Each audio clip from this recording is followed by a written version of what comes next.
Ahí estamos entonces. Buenas tardes para todos. Bueno, la idea es hoy empezar el práctico 3, a menos que tengan alguna duda, consulta o algún tema que quieran ver de los prácticos 1 y 2 que ya estuvimos viendo las semanas anteriores. ¿Quedó algo de eso colgado por ver? ¿Tuvieron alguna dificultad en la resolución que los haya detenido? ¿No? Entonces vamos con el 3, ¿estamos todos de acuerdo?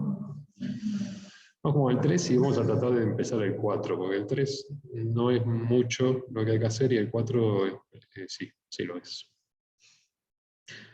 El trabajo práctico 3, los ejercicios consisten básicamente en encontrar las frecuencias propias de los modos de vibración de diferentes estructuras, las que estuvimos trabajando en los trabajos anteriores, y además tratar de graficar los modos de vibración. Esa es la parte más difícil, el poder representar o graficar los modos de vibración. Entonces, el primer ejercicio era esta especie de edificio simplificado como una especie de ménsula rara, porque es una ménsula que se deforma consiguiendo empotramiento en cada una de las masas. Y este sistema, ya le conocemos la matriz de masa y la matriz de rigidez. Chequen, algunos hicieron en práctico y no pusieron valores numéricos, y ahora agreguemos los valores numéricos, así podemos calcular las frecuencias naturales. Entonces, las masas eran estas de 20 toneladas por piso. La rigidez acá está calculada como 2 columnas de 40 centímetros de lado. Estoy viendo si hay la reducción. No hay reducción acá. Bueno. Y las matrices de masa y la matriz de rigidez acá están presentadas con sus valores numéricos. Así que vayan comparando y lleguen a los mismos resultados. Y la parte nueva, esta que les adelanté algo la semana pasada, es el cálculo de las frecuencias naturales, que simplemente es calcular los autovalores de la multiplicación de la inversa de la matriz de masa por la matriz de rigidez. A eso hay que hacer raíz cuadrada. Y lo que les mostraba la semana pasada es que hay que utilizar el algoritmo la función esta sort, para que los ordene y queden las frecuencias ordenadas. Es importante que queden ordenadas de menor a mayor. Entonces acá tienen las frecuencias naturales, frecuencias angulares, o los periodos naturales de la estructura. Luego tengo un indicador n, que es el indicador de coordenada, o de masa, o de modo, en realidad de coordenada. Y ese indicador de coordenada después calculo cada uno de los vectores. No sé si están acostumbrados a esta nomenclatura de estos doble paréntesis en MATCAD. Esto significa vector columna, así que cuando uno pone un 1 acá, está calculando, no sé si ven el mouse cuando lo muevo, la primera columna de la matriz de modos. El índice va a ir cambiando del 1 al 4, y para cada uno de ellos va a ir cambiando. Si ven acá está el de frecuencia natural con el subíndice, entonces va a ir cambiando para ir barriendo cada uno de las frecuencias naturales, y va a ir calculando entonces cada uno de los autovectores asociados a cada uno de estos autovalores. Como los autovalores en realidad, acá le hicimos raíz cuadrada, pues acá va a ser el cuadrado ¿sí?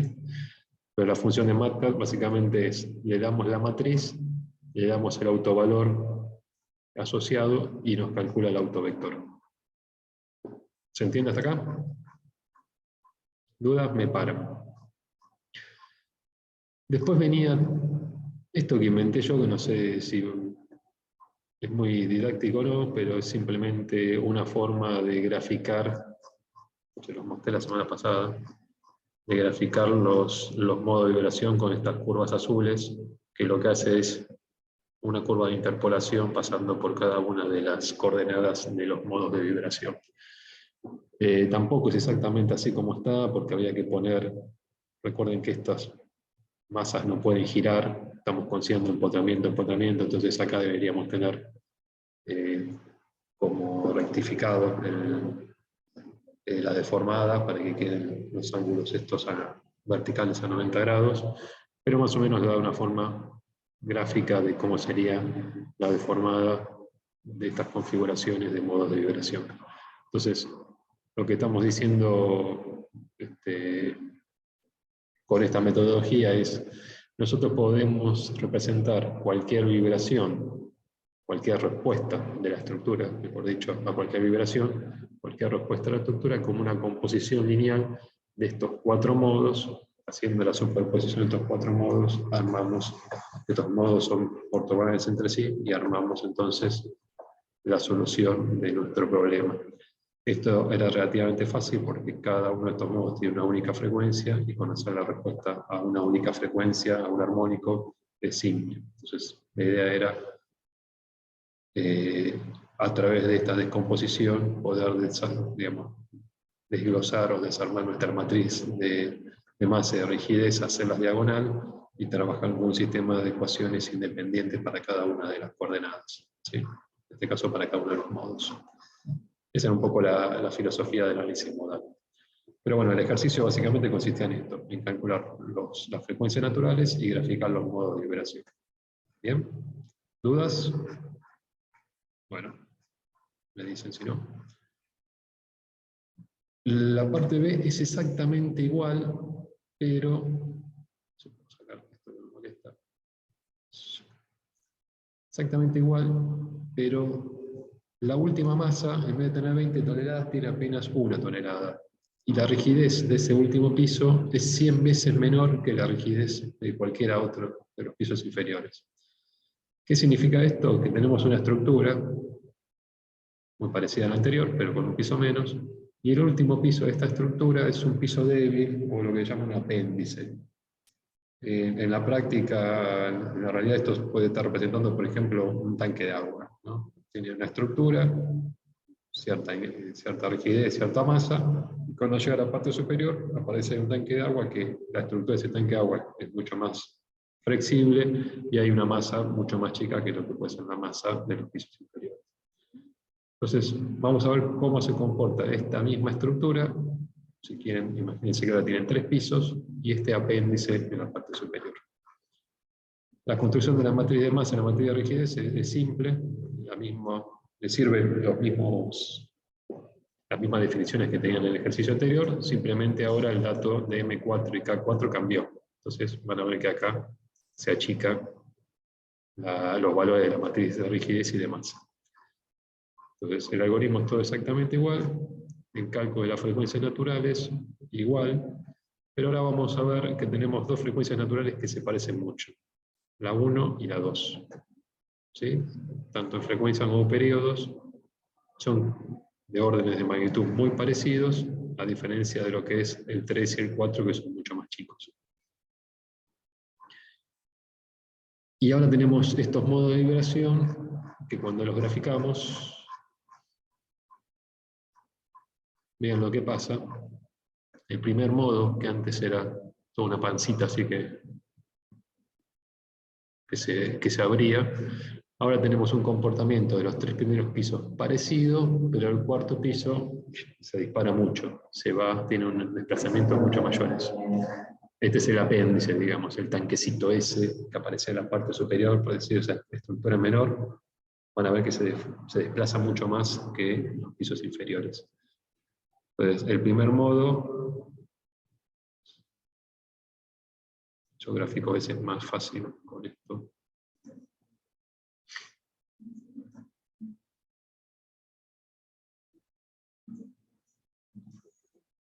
El primer modo, en vez de tener una forma así como tenía antes, bueno, esa forma medio que se mantiene para los pisos inferiores, pero el último piso se dispara para allá. ¿Sí? En el segundo modo, si se acuerdan antes, era una cosa así y después se iba un poquito. Bueno, ahora ese poquito no es un poquito, sino que bastante. Y estos modos no se nota mucho la diferencia, simplemente de dónde cortan al eje. Antes cortaba el eje, era más un zigzag, y ahora este último nivel no se mueve tanto respecto del eje, nada más que eso. Pero básicamente lo que cambia en el comportamiento son los 2 primeros modos, donde hay un desplazamiento bastante importante en la masa superior. Bueno, por ahora no nos dice mucho más, es todo lo que nos piden para el ejercicio. Y cuando hagamos el próximo práctico vamos a tratar de interpretar un poco mejor esto. Pero bueno, a nivel de resolución, una vez que tienen el hecho de la parte A, la parte B es exactamente igual, solamente cambian el dato de entrada. Paso al C. Era esta estructura de 2 grados de libertad, tipo una especie de ménsula. Ya teníamos la construcción de la matriz de masa, y teníamos también del ejercicio de TP1 la construcción de la matriz de rigidez. Les muestro ahí los datos de las masas y de las rigideces que estoy considerando. Así ustedes pueden ir siguiendo los valores que llegan a los valores que estoy viendo yo. Y con eso podemos calcular, vean que el algoritmo, digamos, es exactamente igual. Acá lo único que cambié es que el número de coordenadas, o el número de masas, de coordenadas, me gusta decir más o de modos, es 2 y no 4. Después, todo más o menos igual, y 2 frecuencias medias distanciadas entre sí, una de 1,6 y otra de 0,5. Y esto representaría los modos de vibración. ¿Qué es lo que me representa? El desplazamiento de cada una de las coordenadas, y recuerden que cada columna es un modo. Entonces, en el primer caso, a ver si puedo. Ustedes ven cuando, del otro lado, cuando uso la herramienta esta de recorte, ¿no? ¿Están viendo Sí, esto? sí. Yo puse compartir pantalla, pero a veces comparte lo que quiere. Bárbaro. Lo que le quería mostrar es este vector primero que me marca los modos de vibración, me está diciendo, el colorado, ¿se acuerdan que las coordenadas que teníamos eran una así y la otra así? Entonces lo que me está diciendo es que se va a mover 0,72 para acá y 0,659 para acá. Por lo tanto, este punto que yo tengo ahí, que está identificado con esas 2 coordenadas, va a pasar a estar acá. Y el resto lo podemos sacar porque sabemos que este nudo es rígido 90 grados, que esta tangente es 0, entonces ahí, y que este desplazamiento vertical, se acuerdan que estamos considerando rigidez axial, entonces este punto no baja, así que este desplazamiento es igual a este, así que si tengo ubicado este punto, tengo esta tangente, puedo trazar perfectamente esta deformada, y con esta deformada trazar esta otra, ¿sí? Entonces, justamente, estamos representando esta estructura con 2 grados de libertad, porque con estas 2 coordenadas yo ya puedo construir, así como hice recién, la deformada, ¿sí?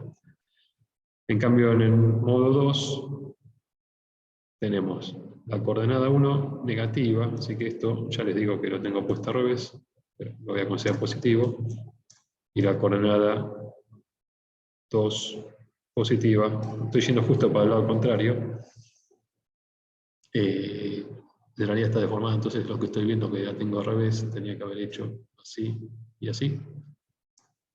Tenía este punto de acá. Este desplazamiento horizontal es el mismo desplazamiento horizontal que iba a tener este nudo. A ver si lo puedo corregir.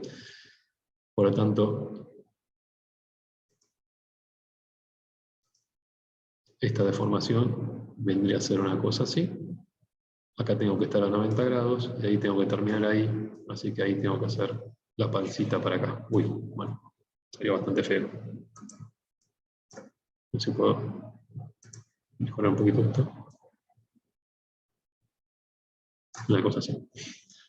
Ese sería el segundo modo, según estas coordenadas que yo tengo en el signo. Pero en signo, sí, en definitiva, no importa mucho, porque sea positivo o negativo es lo mismo, a los fines de la resolución, pero ahí estaríamos representando exactamente a ese modo de vibración. ¿Se entiende? Así que cualquier vibración de esta estructura la vamos a poder descomponer en 2 modos, en el aporte de 2 modos, que son los que están viendo ahí con esas deformadas, ¿sí? Eso es un poco la idea de todo esto. Entonces ahí tendrían las formas de los modos de vibración. Que el signo esté mal, tendría que estar para aquel lado, pero que el signo esté mal no es importante, lo que sí importa es la proporción de las coordenadas, ¿sí? Que estén más o menos proporcionadas, un poco estaban mucho. Bueno, 0,5 y 0,8, sí, más o menos está. Porque eso es lo que define la forma, ¿sí? Después, estas vibraciones son tanto para un lado como para el otro. Pero bueno, ahí tenemos entonces las dos frecuencias o periodos naturales y la forma del modo de vibración. Modo 1 y modo 2. ¿Bien? Siguiente. La parte D. Era este edificio de base cuadrada, pero tenía diferentes rigideces en los laterales. ¿Sí? ¿Se acuerdan que normamos la materia de rigidez? Los datos de la densidad, los datos de rigidez, los datos de la masa. Bueno, ahí teníamos las masas de las coordenadas asociadas a traslaciones y la masa asociada a las rotaciones. La construcción de la materia de rigidez, vean que tenemos una coordenada desacoplada y las otras dos acopladas entre sí. La coordenada que está acoplada es la X, y está desacoplada en la X1. Vean que hay simetría respecto a X1 y no hay simetría respecto a X2. Por eso acá se acoplan y no hay ceros como en el caso de la coordenada 1. Bueno, el cálculo de frecuencias y modo de vibración copian exactamente lo mismo, el mismo algoritmo, y sacan ahí las frecuencias naturales. Los dos primeros modos tienen frecuencias muy parecidas, el modo de rotación tiene otra frecuencia muy distinta. Y acá, ¿cómo hacemos para representar los modos de vibración? ¿Cómo hacemos para esta estructura, así vista en planta si quieren, o así en el espacio, representar cuáles serían sus configuraciones deformadas para cada modo? Bueno, lo que se me ocurrió a mí es ubicar cada uno de los vértices. Estas son las coordenadas de cada vértice, ¿sí? Coordenadas X e Y, L sobre 2, L sobre 2, estoy pensando que estoy poniendo el centro, el origen de coordenadas en el centro, y pongo del vértice 1, vértice 2, vértice 3, vértice 4, y repito el 1 simplemente para que quede bonito el dibujito en MATCAD para que cierre el polígono, ¿sí? Por eso vuelvo a poner el 1 ahí. Si no lo ponen, le va a quedar el cuadrado en un lateral menos. Eso en coordenadas son estos valores que aparecen acá. Bueno, coordenadas de cada modo. Estos de acá serían, bueno, vean que acá por ejemplo el modo 2 se ve claro que es el de desplazamientos en X. Ven que aparecen ceros y ceros, así que simplemente se mueve horizontalmente. Y el modo 1 y el modo 3 están asociados a las coordenadas 2 y a la rotación. Entonces lo que me está diciendo esto es que los modos 2 y 3 se van a trasladar respecto al eje X2 y van a rotar respecto al centro. ¿Sí? Uno va a trasladarse y rotar en signos positivos y los otros van a estar como cruzados. Entonces, si estas son las traslaciones o las posiciones del centro de la estructura, yo podría encontrar las posiciones de cada uno de los vértices. ¿Qué tengo que hacer? A la coordenada del vértice le sumo la coordenada del desplazamiento que tiene la coordenada 1, el que tiene la coordenada 3, que es la de giro, por la coordenada 2, que es la distancia. Para saber la traslación en X1, lo que necesito saber es cuánto gira multiplicado por el brazo, eso es lo que están viendo acá, y a eso sumarle el corrimiento en X1. Entonces ahí tienen el corrimiento en X y acá tienen el corrimiento en Y o en X2. ¿Sí? La coordenada 2 por la traslación en la coordenada 2 más el aporte del giro, que es la coordenada 3 por el modo de vibración, el aporte del modo. Entonces, acá tienen en coordenadas dónde está la ubicación de cada uno de los vértices para el modo 1, para el modo 2, para el modo 3. Y acá tienen graficado, les muestro lo que está puesto acá abajo. Acá abajo tienen las coordenadas de los modos y acá tienen las coordenadas originales. Esas son las que están en punteado, ¿sí? Entonces así lo que le pediría al MatCat es que en punteado me dibuje la posición inicial y en azul está la posición correspondiente al modo de liberación 1, 2 y 3. ¿Sí? Como en teoría son pequeños movimientos, y acá parecería como que se agrandó. ¿Sí? Esto en realidad es porque a estas coordenadas de los modos habría, digamos, esas coordenadas de los modos que estoy sumando, esto son adimensionales, yo lo estoy sumando como si fuesen metros. ¿Sí? Así que, en teoría, ahí tendríamos que haber puesto un pequeño factor de escala para que estos sean pequeños corrimientos y no sean tan violentos, pero para que no parezca que se deformó tanto y se vea el desplazamiento. ¿Sí? Pero se entiende ahí que este modo es predominantemente de rotación, este de traslación únicamente en la coordenada x1, y este tiene la rototraslación que aparece en la coordenada 2, con ese pequeño giro acoplado debido a la diferencia de las rigideces. ¿Sí? Parece un poco mentira, ¿no? Si todo lo que hicimos fue armar estas matrices de modo de vibración y automáticamente nos apareció esa idea intuitiva que teníamos de que cuando se mueve la dirección x2 se tiene que trasladar y rotar. ¿Sí? Vean que apareció solo la información. Y que en la coordenada x1 se traslada simplemente sin acople. Esa es más fácil de ver porque aparecen los ceros en la matriz. ¿Sí? ¿Se entiende? Así que ahí tenemos graficados cómo serían los modos de vibración. La parte D se empieza a complicar un poco más. La parte de graficar, la parte de calcular modos es exactamente igual. Tenemos edificio de 10 pisos, primero lo vamos a considerar totalmente simétrico.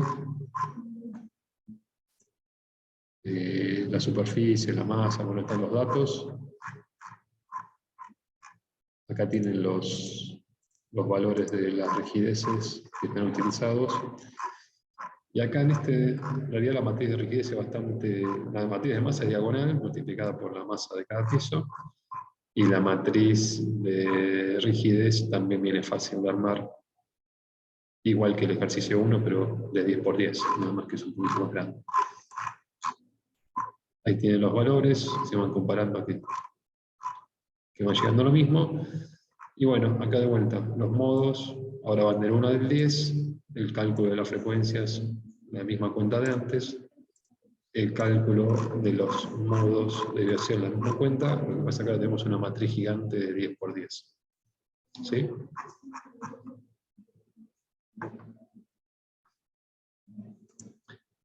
La parte de gráfico de esto es muy parecida a la del ejercicio 1.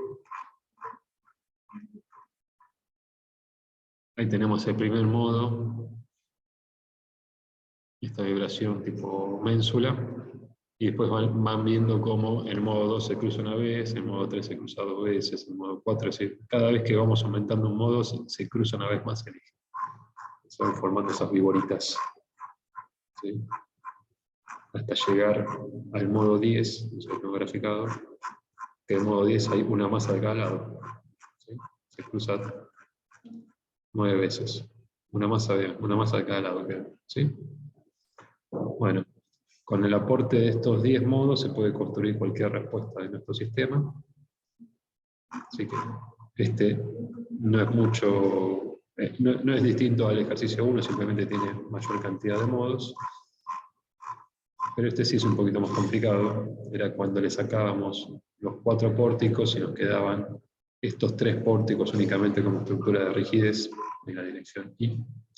Ahí perdíamos la simetría y entonces teníamos el acoplamiento de los desplazamientos en la dirección Y con los giros, esas rototraslaciones.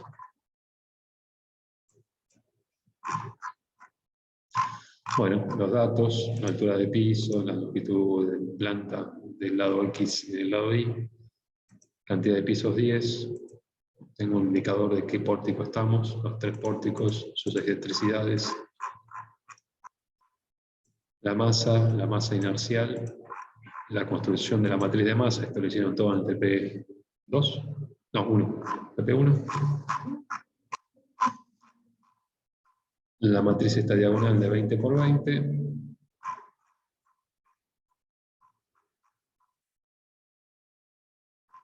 El mouse.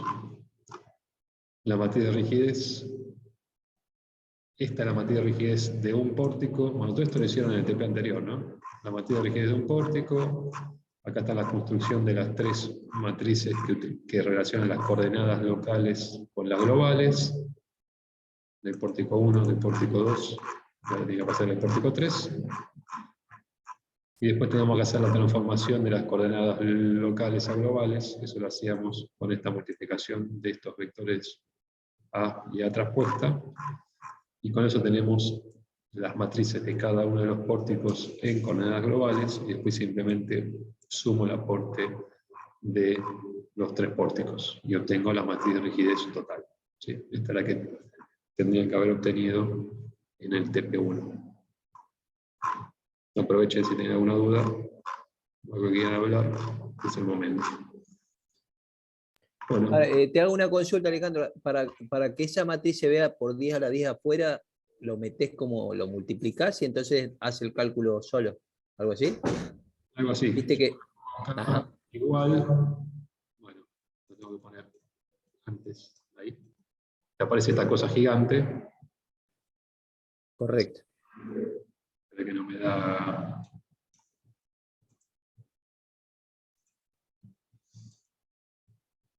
gigantemente aquí en la pantalla. Achicar todo lo que pueda. Y cuando llegas al final, yo estaba trabajando sin unidades acá, no sé si lo notaron.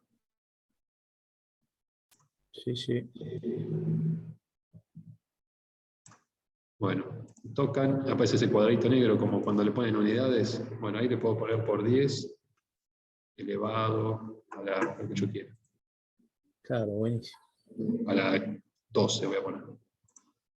Entonces ya expresa todo Claro. con eso. Y después yo también le cambio, le pongo que sea decimal, con un solo decimal. Entonces empiezo a jugar con esas cosas y le voy dando la forma, ¿ves? Sí, sí, sí, ahí entendí. Bueno, gracias. Pero así hago por lo menos para que entre más o menos en la pantalla. ¿Bien? Pero sí, aprovechen estas cosas que después luchan más con el MATCA que con la materia. Bueno, entonces, matriz de rigidez. Y ahora sí, cálculo de frecuencias, que como se imaginarán, es exactamente la misma función que estamos utilizando. Lo que pasa es que ahora tenemos, ¿cuántas? 20. Tenemos las coordenadas de traslación y las coordenadas de giro, porque están acopladas, así que ahora paso a ser 20 valores de frecuencia, 20 valores de periodos naturales, y una matriz de modo de vibración de 20 por 20, donde las primeras 10 coordenadas son las correspondientes a la coordenada I de traslación, y las otras 10 son las correspondientes a los giros. ¿Sí? Eso es por cómo armamos nuestras matrices, ¿no es cierto? Es un poco tonto lo que diga, pero nuestra matriz de masa la armamos primero con las coordenadas de traslación y después con la de giro, lo mismo con la matriz de rigidez. ¿Sí? Entonces ahora tenemos nuestras matrices de modo con las coordenadas de traslación y las coordenadas de giro. ¿Bien? Bueno, y ahora ¿cómo se interpreta todo esto? Vamos a hacer algo parecido a lo que hicimos antes ubicando los vértices, pero ahora tengo un problema más, que tengo como en el que era solamente una planta, traslaciones en dos direcciones y el giro, pero además cada piso puede tener una traslación o un giro distinto. ¿Sí? Estoy tratando de acomodar esto y lo estoy empeorando. Bueno, entonces, ¿Qué tengo acá? Las coordenadas de las posiciones de cada uno de los vértices. Igual que antes, repito la última.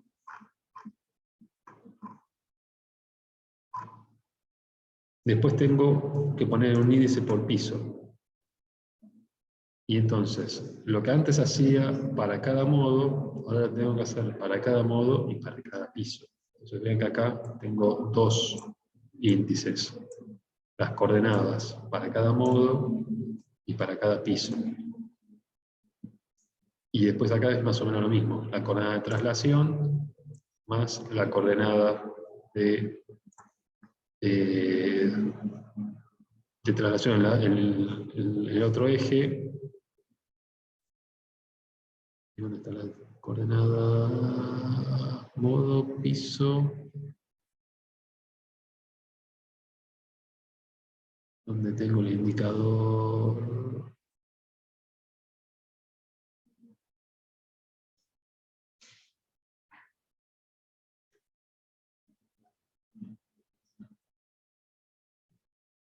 Coordenada 1, ahí está, ahí lo vi.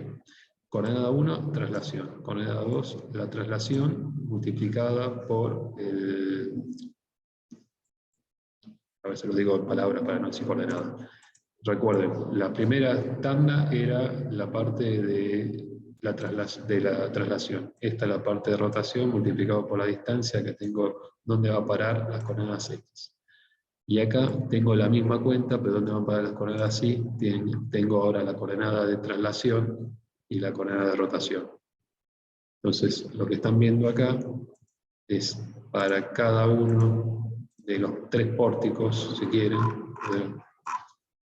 las coordenadas acá tienen para el piso, para los pórticos, para los pisos 1, 5 y 10, ¿dónde van a parar cada uno de los vértices?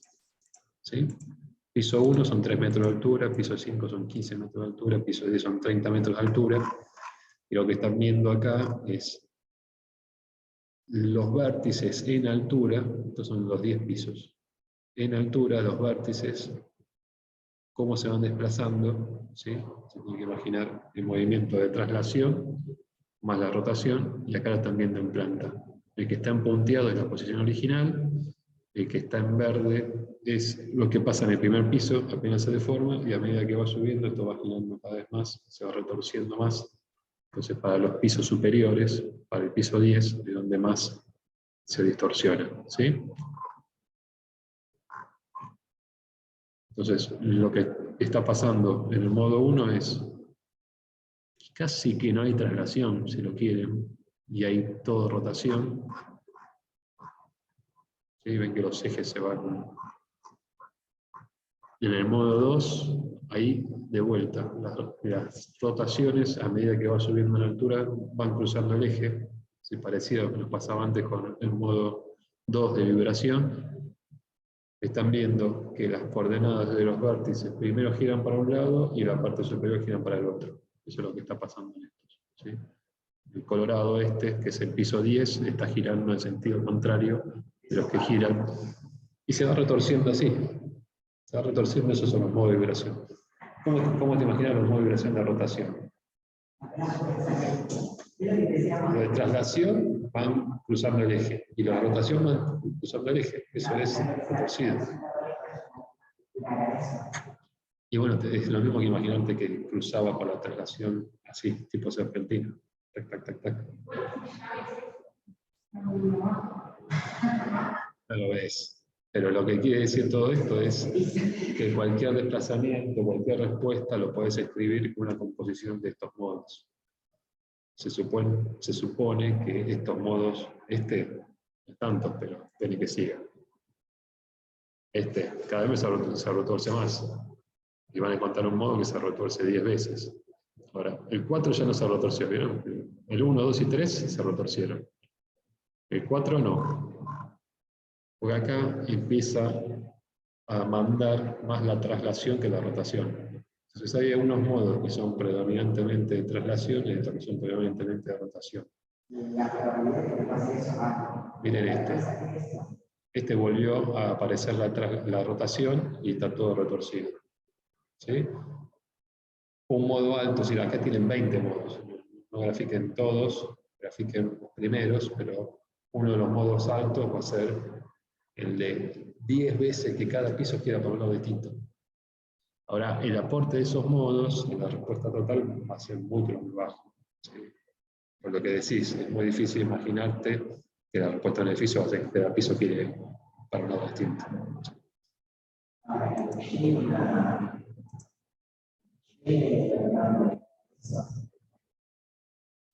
Y primero que tendría que ser una acción tipo rotación. Es decir,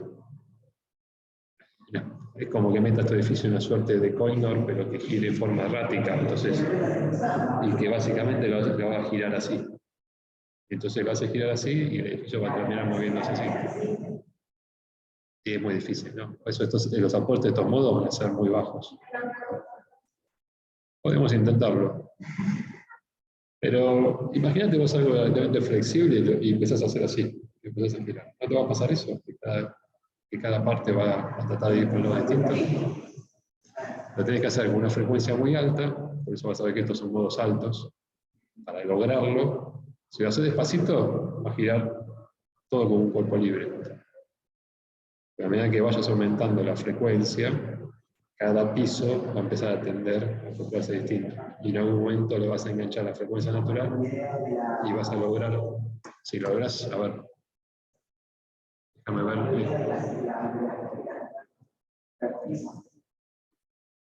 Fíjate el tiempo de esos modos altos, 0,03 segundos.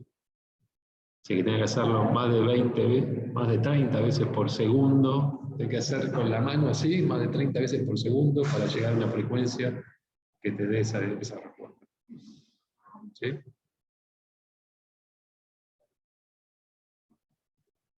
No sé si habéis la cuenta, 30. Lo podés hacer, pero...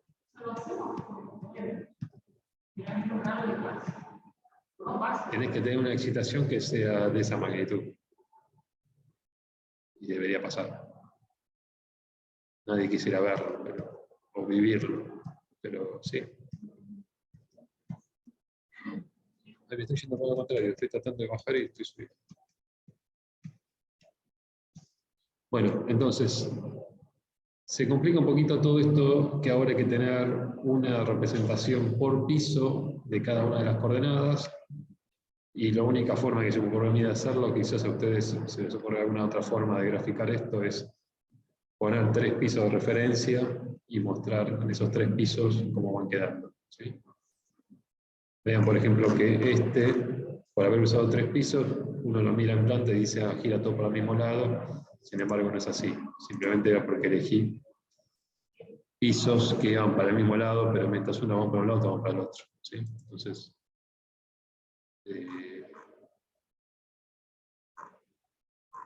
según lo que grafican acá, si grafican los 10 pisos se va a hacer muy difícil leer el gráfico, pero más o menos con la vista lateral y con la vista en planta pueden darse cuenta de cómo estaría moviendo esto. ¿Sí? Yo lo hice con esos pisos que son los más representativos y nada más.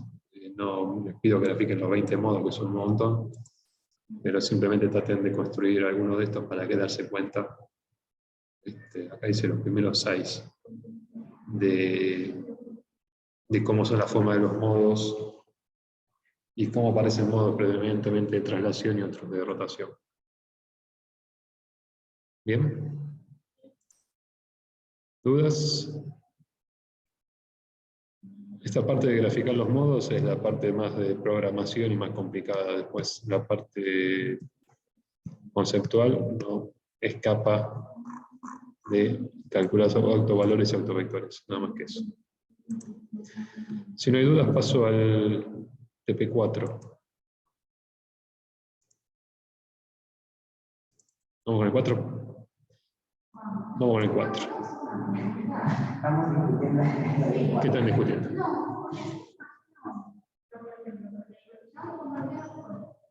La única parte que viene sin formar contra y es en realidad amplifica, porque ahí llegas a otras frecuencias.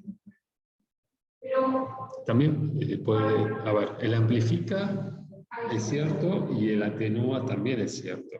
Porque recuerden, yo imaginaba que se tenía otro material, o sea, como que se disipaba la energía.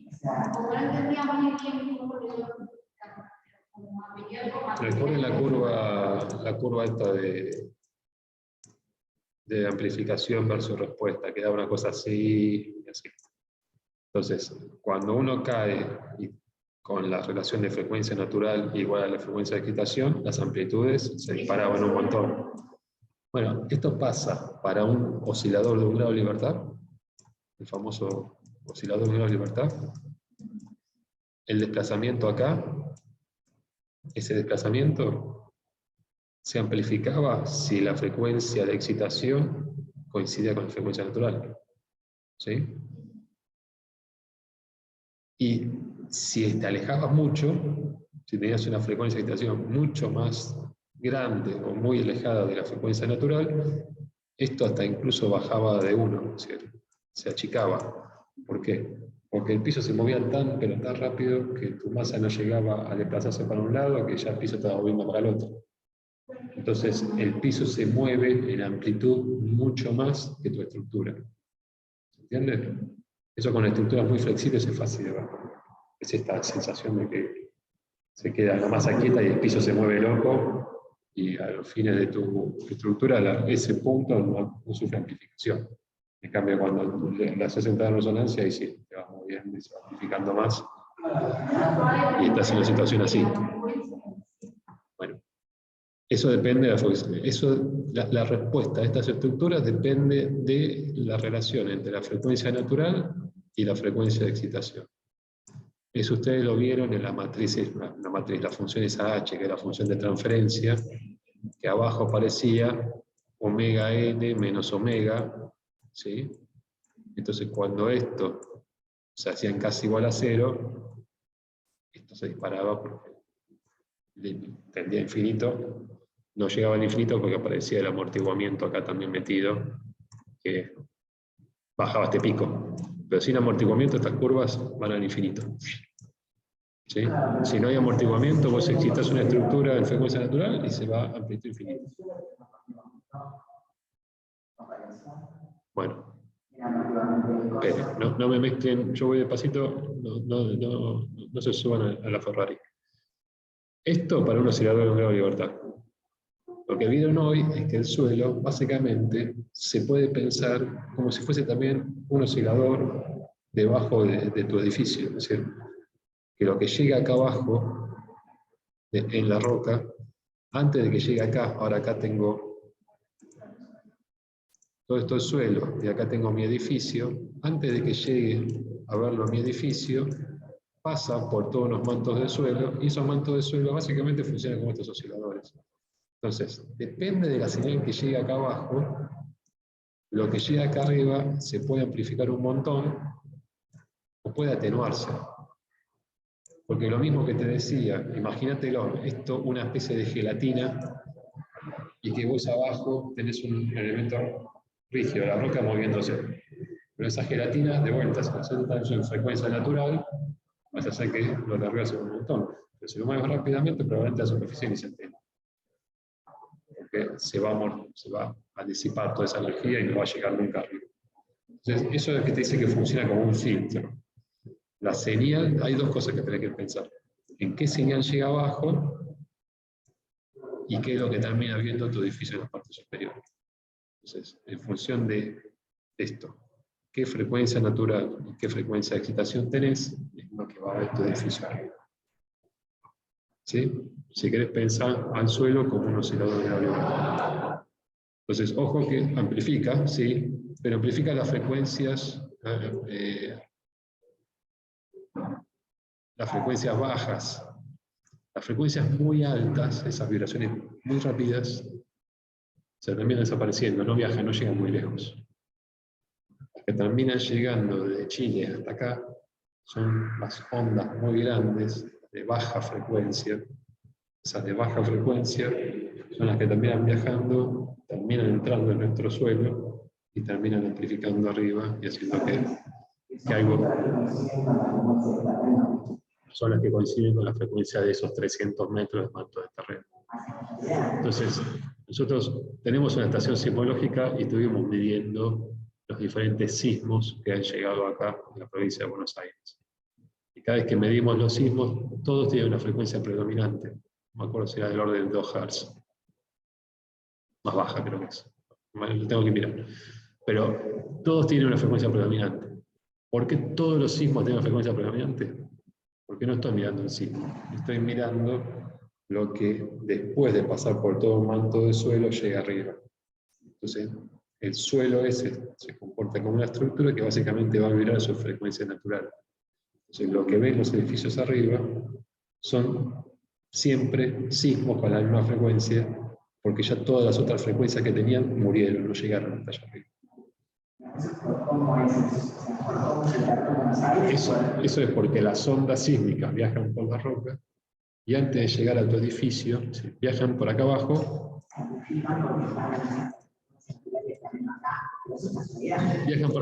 y acá tenés toda la ciudad de Buenos Aires con un estrato de más o menos 300 metros de suelo, ¿sí? Depende de dónde estés y qué parte, pero más o menos todo hasta 300 metros. Entonces, esos 300 metros es como si fuese un edificio de 300 metros de altura. Entonces, de toda la porquería que puede llegar acá abajo, pasa por ese suelo y acá solamente vas a ver casi con un movimiento armónico, casi, con la frecuencia natural del suelo. Después eso, así es en Buenos Aires, pero también pasa con otras provincias, ¿o no? Sí, depende de esto, de qué manto de suelo tenés. Si tenés otro suelo, vas a tener otra frecuencia natural. Raúl le daba ahí en clase el ejemplo de la isla Martín García. ¿Por qué decía Martín García? Porque es donde la roca aflora y sale a la superficie. Entonces, ahí me llega directamente la onda que viene de Chile. Exacto. Si medís ahí, medís la onda que viene de Chile. Claro, si vos ponés un acelerómetro ahí y una estación sismológica ahí, vas a medir lo que está en la roca. Y vas a poner otro en un edificio, una zona de Buenos Aires, vas a medir otra cosa totalmente distinta. Si yo tengo un suelo, X suelo, con una frecuencia muy diferente a la natural que está dentro de la Buenos van a pasar el mismo. La frecuencia, no, vas a ver cosas distintas, van a interactuar edificios distintos.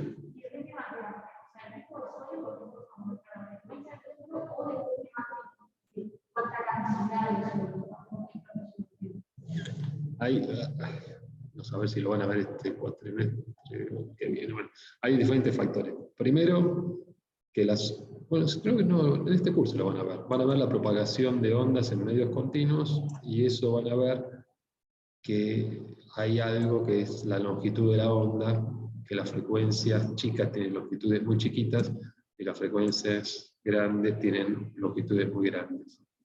Entonces, si el sismo es por acá, estas frecuencias chiquitas rápidamente decaen y desaparecen, y las que van a terminar llegando lejos, viajando a mayores longitudes, son las grandes.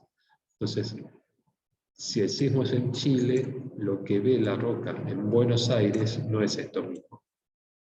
Ya ve algo que pasó por kilómetros y kilómetros de roca, y básicamente acá van a llegar frecuencias altas. Y esas frecuencias altas todavía tienen que pasar por el suelo hasta llegar a la superficie de tu edificio. ¿Sí? Pues hay varias cosas. Entonces no es lo mismo una provincia que está acá, no es lo mismo estar en Chile por acá, va a tener mucho más afectación por estas ondas, estas frecuencias altas, y después va a depender de qué tanto suelo tengan en la parte superior. ¿Sí? Hay una clase de sismicidad donde se explica más en detalle todo esto. Pero con lo que ya vieron hoy de cómo se propaga en el suelo, tienen una idea de cómo funciona la cosa. ¿Sí? ¿Y yo qué estaba todo esto? Bueno, empezamos con el TP4. Sí, me acuerdo todos. Bien.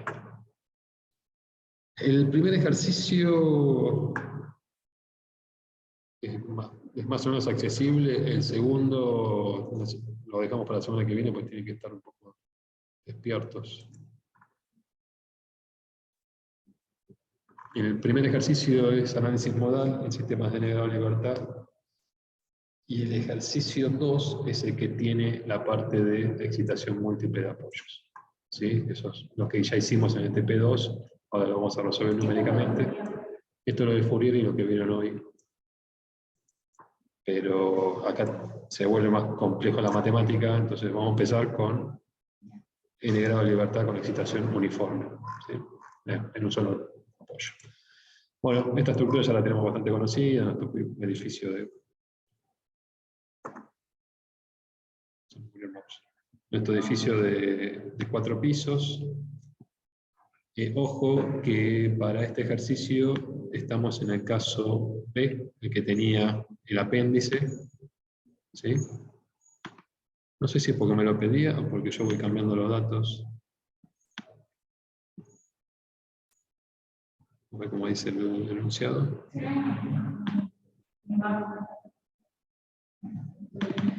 Vamos a chequearlo así, no les miento. Después esto queda grabado. No, está así el dato. Bueno, es el caso del apéndice que vamos a resolver. No porque yo lo dije, sino porque está en el enunciado. Okay.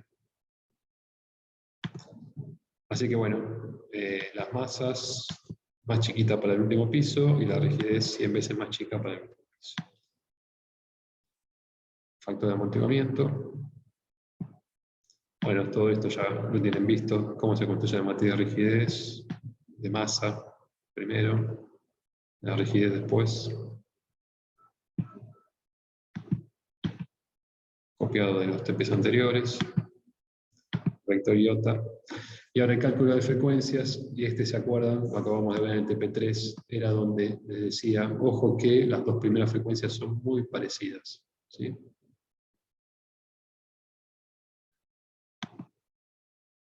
Bueno, el cálculo de los autovectores, entonces ahí tengo los 4 modos de vibración, con el gráfico que les acabo de mostrar en el TP3. Pues los TPs hay que ir haciéndolos porque se van acumulando. Para hacer el 3 necesitan el 2, para hacer el 2 necesitan el 1. Bueno, ya llegamos al 4, sí, así de a poquito vamos llegando. Bueno, y ahora algo que no habíamos hecho es, a partir de estos modos de vibración, encontrar la respuesta. Entonces, lo que hacíamos era transformar nuestro sistema de coordenadas en un sistema de coordenadas modales. Ese cambio de coordenadas lo hacemos siempre multiplicando por el vector de la base y su traspuesto. Entonces, recuerden que cuando uno hace esto, como la matriz de masa es una matriz diagonal, perdón, la matriz de masa, vamos de vuelta. Como la matriz de masa es ortogonal con los modos de vibración, la matriz modal queda diagonal. Entonces, esto, si se lo puedo graficar, esta multiplicación, si la hacemos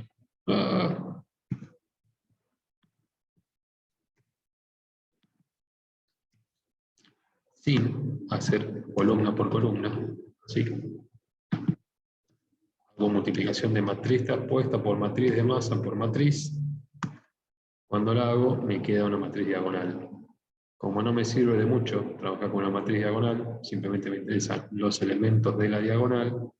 Lo que estoy haciendo acá es, para cada modo, multiplicar la columna del modo correspondiente por la matriz de masa por la columna correspondiente, y entonces vean que estos valores que están acá son los mismos que aparecen acá. ¿Sí?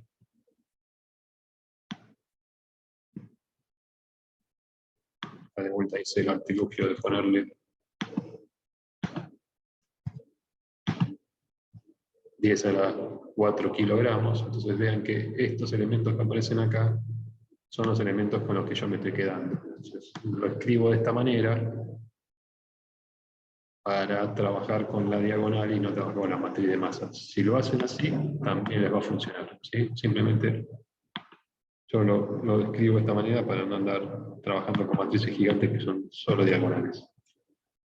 Lo mismo con la matriz de rigidez, lo mismo que les mostré ahí, vale para la matriz de rigidez. Si la multiplicamos tenemos una matriz de rigidez diagonal.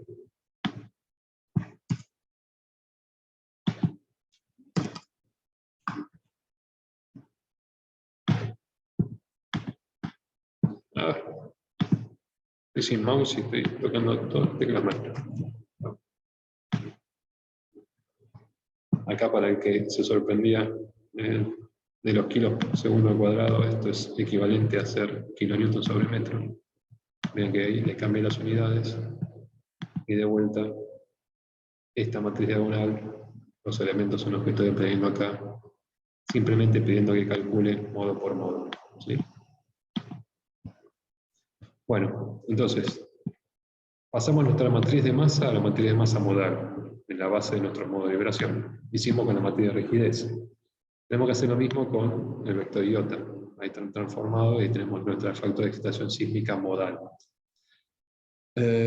Algo que no sé si hicimos hasta ahora, los factores de participación, es decir, cómo participa cada uno de los modos, ese factor de excitación sísmica sobre la masa. Y si a esto todavía lo multiplico por el factor de participación de vuelta, esta cuenta que están viendo acá, lo que me va a dar como resultado es la masa que se mueve en cada uno de los modos de vibración. Vean que si después lo divido por la masa total, lo que me está diciendo esto es qué porcentaje de la masa total participa en cada modo. Entonces, acá se ve fuertemente como el modo 1 mueve el 50% de la masa, 55%, el modo 2 mueve el 36%, el modo 3 el 7% de la masa y el modo 4 un poco. Esto obviamente le va a cambiar si en vez de trabajar con este apéndice, a ver, recuerden estos valores, 54 y 36. Lo que tengo todo, así. Si acá dejo la misma masa que en los pisos anteriores, y acá dejo el mismo acá que en los pisos anteriores, es decir, dejo de tener mi apéndice, los modos de vibración pasan de vuelta a ser los que esperábamos con los zigzag, y vean la participación de los modos. El modo 1 participa el 90%, el modo 2 el 8%, y el modo 3 y el modo 4 casi ni participan. Vean que ya solo con el primer modo de vibración tengo la respuesta equivalente del 90% de la masa. ¿Sí? El modo 1 prácticamente es la respuesta de la estructura. ¿Sí? Se le tiene que sumar un pedacito más, que es la participación del modo 2, pero el modo 1 es el que me da la respuesta de mi estructura. ¿Sí? Vuelvo a poner lo que toqueteé, así sigo trabajando con los valores del TP. Volvemos al apéndice. Volvemos al apéndice. Y volvemos entonces a esta participación del modo 1 y el modo 2. El modo 2, que es el modo que mueve el edificio, va a participar mucho más ahora que antes. ¿Hasta acá estamos? ¿Qué hice? Todo lo que es parte de la estructura. En cuanto a matriz de masa, en cuanto a matriz de rigidez, en cuanto a frecuencias naturales, todo características de la estructura, y transformé todas estas matrices a la base de coordenadas modales. ¿Sí? Es todo lo que hice. Todo esto es estructura, no hablé todavía de lo que es la excitación. ¿Qué es lo que utilizamos como acción exterior? Bueno, en este ejercicio nos dan un acelerograma del sismo de Loma Prieta. Nos dan como dato el registro de aceleraciones de este sismo. No sé si acá hay gente que nunca lo utilizó esto. Para cargar ese registro, creo que ya empecé mal. Para cargar ese registro, vienen a insertar data, archivo. Ahí tendrían que buscar el archivo. Bueno, la cosa yo.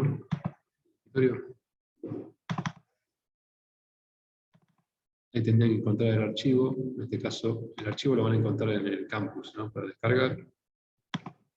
Abren. ¿Qué formato está ese archivo? Qué buena pregunta. El primer consejo es siempre abrir los archivos para ver qué tiene. Es un TXT y tiene esta forma que están viendo acá. El registro en general empieza con una identificación, en este caso es, bueno, que es una base de datos del PIR. Aparece la indicación de la estación, la fecha, y después te dice aceleración unidades de G. Estos son los filtros que utilizan para filtrar el registro sísmico, no me dicen mucho ahora. Y después aparece NPST, este es el número de puntos, es la cantidad de coordenadas que tiene este registro sísmico. Y esto es lo más importante, que es cuánto es el delta de tiempo entre registro y registro. ¿Cuál es la frecuencia de muestreo? Cada 0,05 segundos, es decir, 200 muestras por segundo, si no me equivoco, aparece un dato de aceleración. Entonces, son aceleraciones todas puestas, si no me equivoco, están puestas así. Se leen así. Bueno, ¿qué pasa si yo trato de ingresar este texto, este documento de texto en el MATLAB? Primero, se va a hacer lío si aparecen palabras y números. Entonces, de alguna manera tengo que decir al MATLAB, no empieces desde la primera fila, empezá desde la quinta. ¿Sí? Y después digo, empezá desde la quinta y anda hasta abajo de todo. Y lo otro importante es el de separador de decimales, que acá aparece un punto. Entonces, ya habiendo visto esto, podemos volver. Bueno, puse el punto, pero miren, cuando yo estoy en esta hoja de este cuadro de diálogo, ya me dice, ¿usar coma como separador decimal? No. Y esto de usar el path relativo, les conviene usarlo siempre que pongan el archivo de registro, el archivo del texto, en la misma carpeta que tiene el archivo MATLAB. ¿Qué hace esto? Cuando ustedes me manden este archivo a mí, por ejemplo, y yo lo quiero abrir, va a tratar de buscar en esta ruta de acá. User, Alejandro, de esto. Obviamente no lo va a encontrar. Pero si utilizan un archivo, un path relativo, y lo ponen en la misma carpeta, sí lo va a encontrar. Entonces, traten de usar esto y dejar los archivos, no pongan el de texto en descargas. Claro. Sí, yo lo dejo donde tengo el MATLAB, pongo los archivos de texto. ¿Para qué hago esto? Lo puedo poner en otra carpeta, en la carpeta de texto, si quieren. En el escritorio, donde yo quiera. El MATLAB lo va a ir a buscar ahí, si yo le digo. Pero en cuanto ustedes lo mueven o algo, fuera. Si se lo mandan a otra persona, no lo va a encontrar. Entonces dejen los archivos todos en la misma carpeta, usen el path relativo y ya se salvan de eso. Bueno, ponen siguiente y acá pregunta a partir de qué fila y de qué columna quieren empezar. Entonces acá tengo que poner que empiece en la columna, en la fila 5. ¿Sí? Y la columna 1 está bien, finalizar, y a esto le tienen que poner un nombre, yo le pongo nombre A. Entonces si pongo A igual, me dice que es una matriz de 99 filas y 5 columnas. Si yo quiero ver un elemento de esa matriz,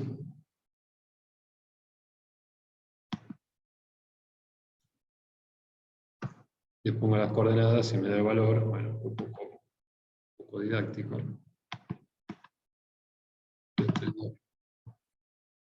Pero hay valores ahí, no tiene que creer que hay valores. Ahí van, son chiquititos los primeros, hay que irse a valores más hacia el final del registro, ¿no? Para tener valores más altos. Bueno, ¿sí? Entonces, usen esta herramienta para cargar el registro sísmico y es muy importante cargar el delta de tiempo. Si cargan más de tiempo, estamos en problemas porque van a tener una acción distinta a la que tiene realmente. Yo acá lo hice también, cargándolo como registro, ustedes lo pueden tipear, o sea, como quieran. Yo acá directamente le dije, anda a buscar tal elemento en tal posición y los trae. Pero es medio peligroso. Le tipean que es 0,05 segundos y ya está. Bueno, ese registro tiene unidades, hay que multiplicarlo por las unidades. Las unidades están en G. Entonces cuando ponen G en MATLAB, el MATLAB ya sabe que es aceleración, ¿sí? Aceleración de la gravedad. Entonces, mi escala es G y lo multiplico acá por G. Entonces ahí tengo mi registro cargado en las unidades correspondientes. Pero sigue estando todo en columnas. Y yo lo necesito tipo vector. Entonces, acá lo que le tengo que pedir es, ven que tienen 999 filas, 5 columnas, tengo que pedir que todo eso me lo escriban como vector. Entonces, esta pequeña rutina que ven acá es para ir barriendo todas las filas y todas las columnas, ir agarrando cada uno de los valores, a asociárselo a un elemento que es un vector que se llama U segunda G, se lo van asociando y piden que le dé como respuesta el U segunda G. Entonces, este U segunda G ahora es un vector de 4.900 no sé cuántos valores, 4.996 valores. Uy. Ese U segunda lo estás usando como doble, es una comilla nada más, ¿no es cierto? No es doble acento. Sí, es U y no sé si comilla, que puso. Algo así, bueno. Sí, ahí estoy tocando el teclado, pero está escrito así. Simplemente porque el segundo es porque son aceleraciones, pero Sí. es un texto esto, no es una herramienta de marca. ¿Sí? Entonces, ¿qué hice con todo esto? Cargué el registro sísmico en un vector que tiene los 4.900 y pico de puntos, aceleraciones medidas en el tiempo. ¿Sí? Y de todas esas, le puedo pedir esto, que me saque el módulo del mayor valor. Cuando ustedes ponen la flechita, significa que elemento a elemento le sacan el valor absoluto, y de ese valor absoluto, de cada uno de los valores, se encuentra el máximo, y entonces me dio que la máxima aceleración de este registro sísmico es casi medio G. ¿Sí? El G sería prácticamente 0,5G. ¿Bien? Bastante. O sea, el peso de ustedes, se tiene el peso de ustedes por la mitad. El de sacudón. Bueno, la cantidad de registros, ahí está, es 4.996. Uso un índice para identificar cada instante de tiempo. Y si ese instante de tiempo, ese índice lo multiplico por el delta t, el tiempo entre registros, acabo de construir así un vector t que tiene los tiempos. ¿Sí? Y entonces ya tengo mi vector t y tengo mi vector de aceleración, acá tienen graficado el registro sísmico. Directamente ponen t, si ponen los vectores directamente en el marca, ya los grafica sin siquiera ponerle el subíndice. Ya sabe que corresponde uno a uno. ¿Sí? Bueno, entonces así es como se vería el registro sísmico. Los primeros 5 segundos es de nada, y después sí se pone heavy acá, a los 10 segundos. Por eso cuando le di los primeros datos, le pedí los primeros valores de aceleración, me daban casi cero. Empieza casi en cero, después empieza a tomar valores. ¿Bien? Bueno, entonces, ¿qué tenemos hasta ahora? Tenemos la estructura completamente definida y tenemos nuestra acción, nuestro registro sísmico cargado dentro de MATLAB. ¿Qué tendríamos que hacer ahora?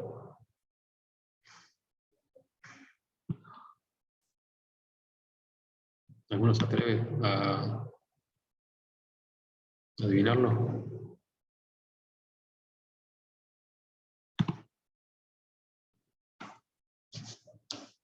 Están leyendo. Bueno, ¿qué tenemos que hacer?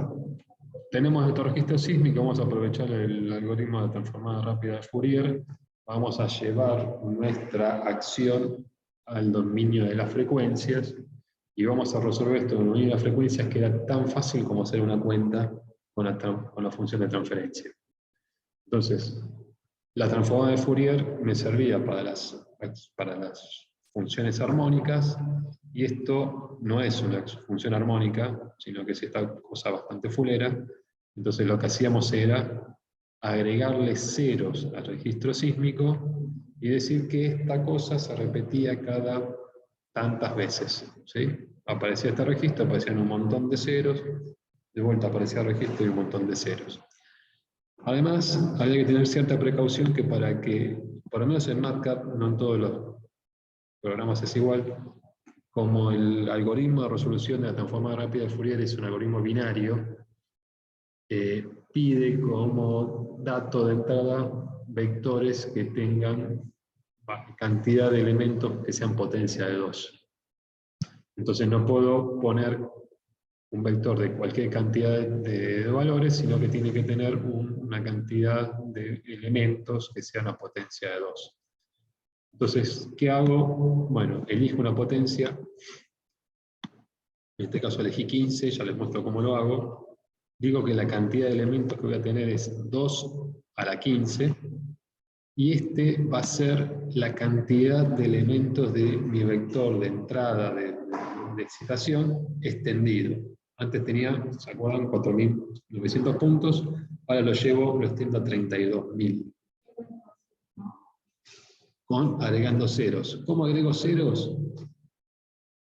Bueno, si en MATLAB le digo, vean, a ver, les hago un ejemplo. Si en MATLAB le digo, por ejemplo, que el elemento A en su coordenada 6 vale 3, y no les definí cuánto valen los anteriores, ¿qué hace el MATLAB? A todos los anteriores los pone automáticamente en 0, y al último le pone el valor de 3. Bueno, si acá en vez de poner 3 pongo 0, bueno, me acabo de construir un vector de 6 elementos todos con 0. Bueno, si acá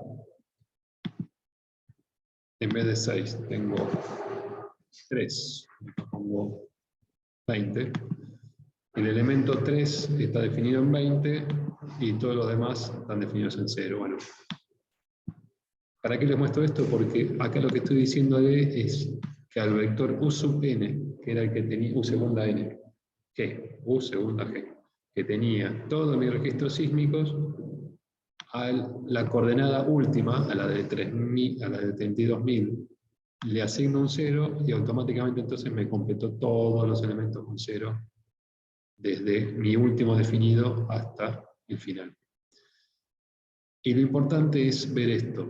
¿Qué relación hay entre el número de puntos de registro ampliado respecto al número de puntos de mi registro original? Y acá lo estoy haciendo 6 veces. Es un poco exagerado. Probablemente Bartero les dijo que con 2 veces la longitud de registro ya es suficiente. Así que acá, si quieren, en vez de poner 15, podemos poner 14 y andaríamos bien. Cuanto más le den, bueno, mejor va a ser, pero se le puede complicar numéricamente. Mientras se la banque el MATLAB, pueden trabajar con de 4 o 5 veces la duración de registro y van a andar bien. Bueno, ahora entonces mi registro sísmico nuevo no va a tener 4.000 puntos, sino que tiene 32.000, y tengo que volver a construir un índice para llegar a mis 32.000 puntos. Ahora lo estoy llamando J. El periodo ya no va a ser el tiempo de mi registro, sino el periodo es mi registro extendido. Justamente va a tener, no me fijé antes, pero creo que tenían 30 segundos un registro sísmico, ahora tiene 160 segundos. ¿Sí? 30 de señal, un montón de nada, y de vuelta se repite cada 160 segundos una y otra vez el mismo registro sísmico. Bueno, ahora necesito tener mi indicador de frecuencias, porque lo que antes era un registro que estaba definido para cada instante de tiempo, tenía un valor de aceleración, ahora para cada frecuencia va a tener una magnitud. Entonces, este es mi indicador de frecuencias. Acá le aplico la transformada rápida a mis registros, es decir, acá transformo y llevo mi registro que estaba en el dominio del tiempo, lo llevo al dominio de la frecuencia. Cuando el MATCAT hace esta operación, como no sé si les explicó Bartero, que el algoritmo este es simétrico, entonces el MATCAT automáticamente calcula la mitad y dice, en la otra mitad ya sabe que es el conjugado, y la calcula. Entonces, el número de elementos que tiene el vector transformado es menor al número de elementos que tiene el vector a transformar. Es la mitad. Entonces acá, si le pongo, en vez de tener 32.000, tengo 16.000. ¿Sí? Este es mi índice entonces para las frecuencias, en el dominio de la frecuencia, y acá hago la operación de ir resolviendo para cada frecuencia de mi dominio de la frecuencia, para cada frecuencia cuál vendría a ser la amplificación de mi acción. Lo tengo que hacer para cada frecuencia y lo tengo que hacer para cada modo de vibración. ¿Sí? Tengo que ver cada modo de vibración. Recuerden que yo tenía 10 modos, los había desacoplado. Ahora resuelvo para cada modo, para todas las frecuencias de excitación que tengo. Así que esto es una matriz gigantesca, que tiene 10 columnas por 32.000 valores cada uno. Con eso lo que estoy obteniendo es la respuesta en el dominio de las frecuencias. ¿Sí? Multiplico mi registro en el dominio de la frecuencia por la función de transferencia. Esto es la respuesta en el dominio de la frecuencia. Y si la quiero en el dominio del tiempo, hago la inversa de la transformada rápida de Fourier. Ahí lo que hice es llevarlo todo al dominio del tiempo, pero sigo trabajando en mi base modal. Para transformarlo de mi base modal a mis coordenadas generalizadas, tengo que multiplicarlo por este cambio de transformación de L sobre M. Entonces ahí tengo la respuesta para mis coordenadas globales. Ahora, las tengo para cada modo. Acá tengo la respuesta en cada uno de los modos.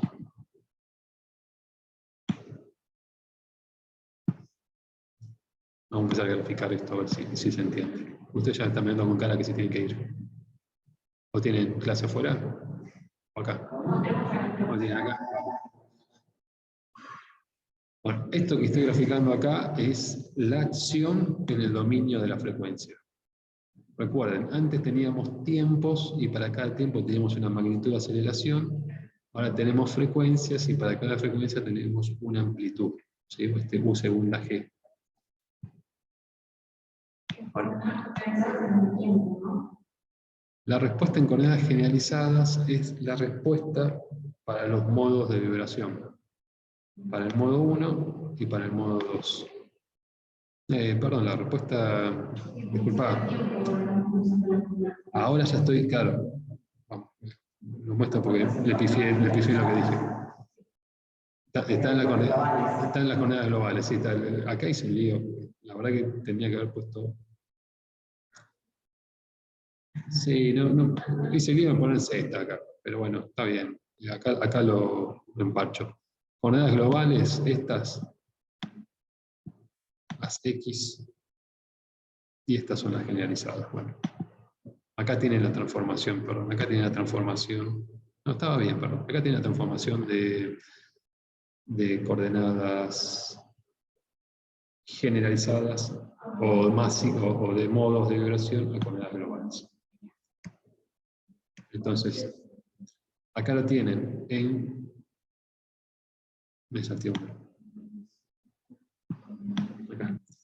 Acá tienen el modo 1 y el modo 2. ¿Se acuerdan que eran los que más participaban? Vean si pongo acá. Modo 3. ¿Qué pasa si pongo modo 3 ahí? Vean, esa línea, nada, no participa casi. Modo 4,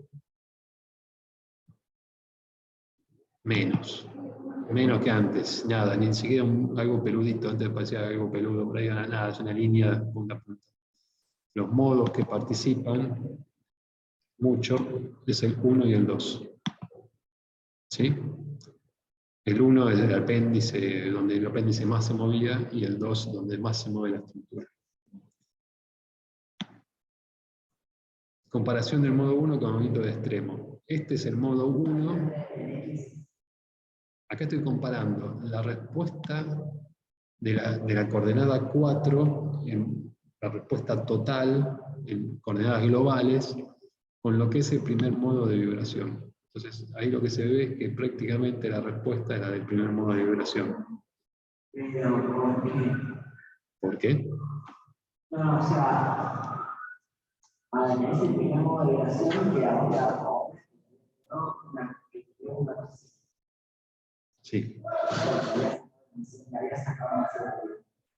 No, ahora está con la masa, está con el apéndice. Ok, sí. Saqué la masa, ok. Sí. Ese es el primer modo de vibración. Y estás graficando ahí El desplazamiento de la masa 4. de la masa 4 con respecto al cuarto modo de vibración. No. Cuando estás en X, se acaban los modos. No, claro. Cuando estás en X, estás en el desplazamiento de la coordenada 4. Y cuando estás acá en Z, estás viendo el modo. Ahora, si yo graficar cuál es, ahí tú graficas la masa 3. La masa 3 va a mover mucho menos que la masa 4. Se va a aplastar. Claro. Quizás Pero el modo de vibración 1 es el modo donde la masa superior más se movía. pero tenía 3 masas. Y el modo 2 se parece un poco más. No participaba tanto. El modo 1 es donde más se mueve la masa superior. Y la coordenada 4 prácticamente se mueve de acorde a ese modo. Pero, pero ese modo la coordenada 4 para que se movía. Vamos a ver los modos porque me parece que ya estamos perdidos. Acá. O sea, en ese modo de vibración la masa 4 se llevaba a la masa, ¿no? Los modos que más masa movían eran el 1 y el 2. Fíjate que el 3 y el 4, la masa superior ni se mueve. Claro. Ahora, de este se llevaba casi el 60%, este llevaba el 30% más o menos. Este era el 50 y pico, 59 y este era el 30. Entonces, el movimiento de esta masa, básicamente, más del 90%, es respecto al primer modo de vibración. Claro, eso es. O sea, la masa 4 se está llevando más del 90% de la masa en ese modo. Yo lo digo porque ahí también comparando esta magnitud con esta. Claro, ahora capaz estoy ya Sí. Estoy tocando todo. No, que de eso estamos hablando. De esto estamos hablando. Ahí, claro, pero ese en el 54, ¿en qué modo? Modo 1. El primer modo es el que más mueve. El otro, el modo 2, mueve bastante también, pero porque hace participar bastante la de abajo. Si quiero saber Es medio las 4 masas, ¿cuál se mueve más en cada modo? Y la diferencia porque nos explicamos. La mejor forma es graficarlo. Ok. Distorsiona mucho los resultados este apéndice. Este ejercicio para hacer el primero debería haber hecho sin apéndice, y una vez que uno lo entiende, ahí ya lo ve con el segundo. Pero lo que nos están mostrando es que este primer modo, el desplazamiento de la masa superior, está fuertemente relacionado con el primer La masa biológica. modo de vibración. Y dice supuestamente estos.